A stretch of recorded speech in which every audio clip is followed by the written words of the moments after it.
Mr. President, I rise today to talk about a constant issue in front of the American people, and that is and that has haunted, I think, this and will haunt this president during his tenure in the White House. It's a subject that my Republican colleagues and I are going to have highlighted in this chamber. We did just several weeks ago, and this is the continued lack and disregard for border security in our country. Last week, the White House press secretary said that when it comes to the Biden administration and border security, quote, "We're going to secure the border and do the work." Well, I wonder what it was that has caused this newfound urgency at 1600 Pennsylvania Avenue. And why has it taken 785 days for the press secretary to acknowledge the problem? Maybe it's the record 2.7 million migrant encounters in fiscal year 2022, or could it be the more than 4.9 million illegal border crossings since President Biden took office? Or how about, for the first time in history, monthly apprehensions at the southern border have surpassed 150,000 for 24 consecutive months?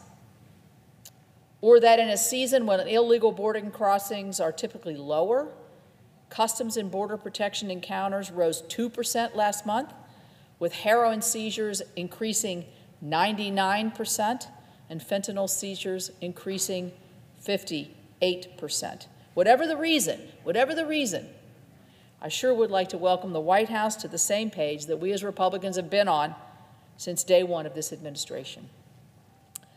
While my colleagues and I have been sounding constant alarms about the porousness of our border, the Biden administration has, number one, stopped making needed updates to our physical border system, leaving gates inoperational and open. They have halted deportations and have been inconsistent in implementing effective policies that kept illegal border crossings under that 150,000 level for 4 consecutive years prior. There is no denying that this crisis is a self-manufactured crisis. Maybe most encompassing of their priorities regarding the security of our country is that the Department of Homeland Security is one of the few agencies, and they're the ones tasked with this difficult issue, is one of the few agencies facing an overall budget cut in the president's latest budget proposal. Remember, a budget is your priorities. It's where you want to do your work. In an age where it seems that the president and congressional Democrats cannot spend enough, they decide to make room for more spending and their radical priorities by putting the agency in charge of defending our homeland on the chopping block first. I don't know about you, but that doesn't seem like something an administration who is going to secure the border should be doing. Perhaps even more alarming are the comments made by the DHS secretary regarding their budget allotment. Secretary Mayorkas outlines 6 priorities in the budget summary that he claims the agency can work to accomplish with the help of the budget. Toward the top of the list, this is the Department of Homeland Security. Towards the top of the list, invest in climate.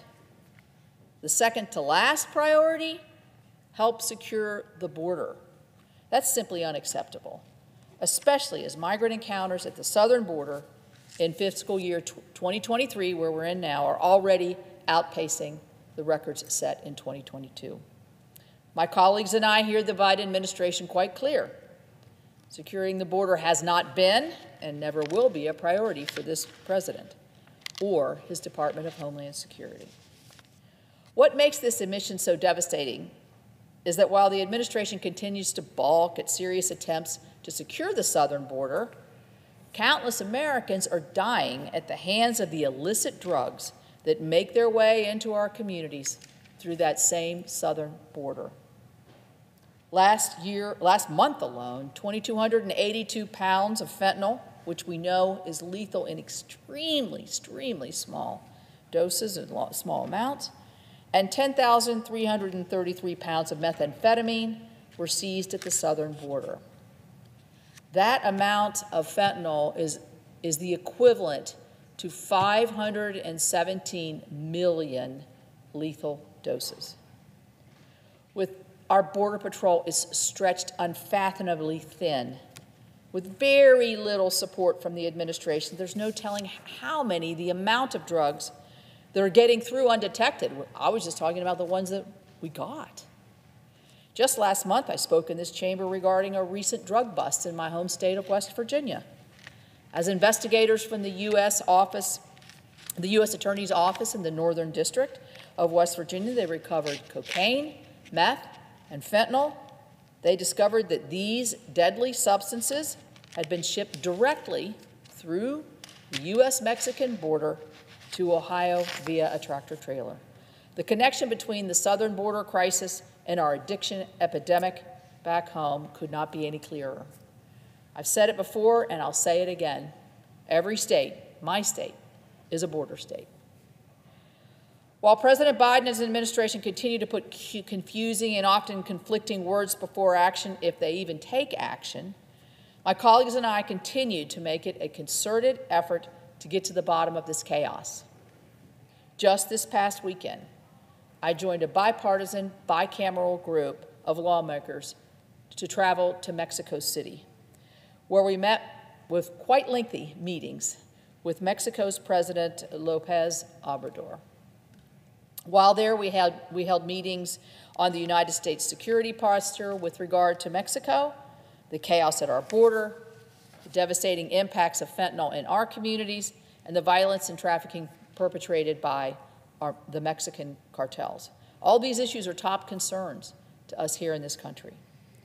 It is clear that Mexico needs to continue to address corruption of their ports of entry, and the President emphasized this. And they need to focus on the fentanyl precursors coming from China that are coming into our country. Very excited and happy that we secured a commitment from President López Obrador that their administration will confront China regarding fentanyl precursors being shipped in their country. This is a major step in cutting fentanyl trafficking in the U.S. at its source and is needed to alleviate the chaos and corruption currently happening at the border between our two countries. There is no way to deny that both the United States and Mexico, that border has stressed our countries beyond belief. I think we serve as partners with Mexico. We need to be partners and good partners with Mexico to solve this problem. We are facing historic levels of illegal immigration. We must continue to meet these challenges with urgency and a willingness to work together. And we certainly got that message conveyed to the Mexican president and a reciprocal message coming back from him and his administration. As my Republican colleagues and I will continue to make clear today, Republicans stand for solutions and not just spending. We stand for action, and we also stand for border security. I encourage President Biden to join us in this effort and work towards bipartisan border solutions that are effective, that support our Border Patrol officers, and that also, in the end, will save countless lives. With that, I yield the floor. Thank you.